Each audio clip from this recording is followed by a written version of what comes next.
esse dia em que realmente eu me libertei de tudo que estava passando até agora. E agora, vamos seguir firme junto com este cidadão, este grande senador, grande homem, ex-prefeito de Campina Grande e, se Deus quiser, governador da Paraíba, agora no dia 3 de outubro.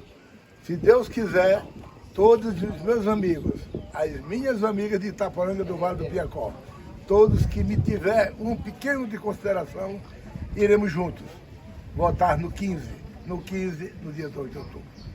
Obrigado, meu irmão.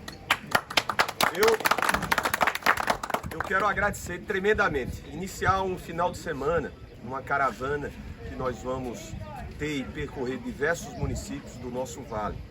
Ter a acolhida da maior liderança inconteste política deste município de Itaporanga, para mim, é altamente honroso.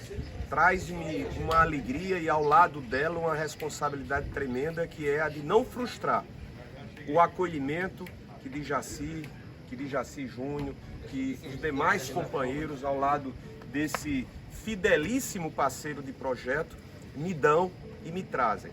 Meu irmão, tenha a absoluta certeza que eu não vou decepcionar as suas expectativas, nem as expectativas do povo de Itaporanga, nem as expectativas do povo do Vale do Piancó. Haveremos de ser um governador participativo do primeiro dia ao último dia de gestão, e não apenas em períodos residuais. Grande abraço a todos, obrigado, meu irmão, pela confiança.